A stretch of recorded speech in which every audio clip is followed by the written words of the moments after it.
కరుంగలి మాల ఎందుకు ధరిస్తారు అనేది ముందు తెలుసుకోండి. ఏదో నేను వేసుకోగానే ధనవంతుడైపోతాను, కోటీశ్వరుడైపోతాను అని చెప్పేసి వేసుకోకండి. ముందు తెలుసుకోండి అసలు ఎందుకోసం వేసుకుంటారు. చూడండి, కొంతమందికి పని చేసింది, కొంతమందికి పని చేయలేదు. పని చేసిన వాళ్ళకి మాత్రం విపరీతంగా పని చేసింది. ఎలా అంటే చిన్న స్థాయి నుండి చాలా పెద్ద స్థాయికి ఎదిగినోళ్లు కూడా ఉన్నారు ఈ కరుంగలి మాల ధరించడం ద్వారా. ఎవరికైతే ఎక్కువగా నరదృష్టి ఉంటుంది కదా, ఇది వేసుకోగానే నరదృష్టి వెళ్లిపోతుంది, పాజిటివ్ ఎనర్జీ మనలో వస్తుంది. కొంతమందికి నరదృష్టి ఉండదు. వాళ్ళకి ఏంటి అంటే ఇది నిదానంగా పనిచేస్తుంది. అదే విధంగా చిన్న పిల్లల నుండి పెద్ద వాళ్ల దాకా ఎవరైనా సరే దీన్ని ధరించవచ్చు, అమ్మాయి అబ్బాయి తేడా లేకుండా. ఇంకొకటి, ఇది వేసుకుంటే మీలో మీకే ఏదో తెలియని ధైర్యం వస్తుంది. అదే విధంగా ఏదైనా సరే పని చేస్తున్నారు కానీ కలిసి రావడం లేదు, నేను న్యాయంగా ధర్మంగా చాలా ప్రయత్నిస్తున్నాను కానీ ఫలితమే రావడం లేదు అని అంటే ఇది వేసుకోవడం ద్వారా ఏంటి అని అంటే న్యాయం మీకు దక్కుతుంది.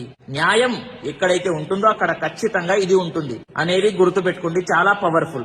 ఇంకొకటి, చాలా మంది ఒరిజినల్ కరుంగలి మాల ఎక్కడ దొరుకుతుంది అని చెప్పేసి అడగడం జరుగుతుంది. చూడండి, నా దగ్గర అవైలబుల్ గా ఉన్నాయి ఒరిజినల్ కరుంగలి మాల. ఎవరికైనా సరే కావాలి అని అంటే మీ పూజ ఒరిజినల్ అనేటటువంటి ఇన్స్టాగ్రామ్ పేజ్ లో డైరెక్ట్ గా మెసేజ్ చేయండి, మీకు రిప్లై ఇవ్వడం జరుగుతుంది. లేదు అని అంటే స్క్రీన్ పైన కనిపిస్తున్నటువంటి నంబర్ కి కాంటాక్ట్ కూడా అవ్వవచ్చు అనేది ప్రతి ఒక్కరికి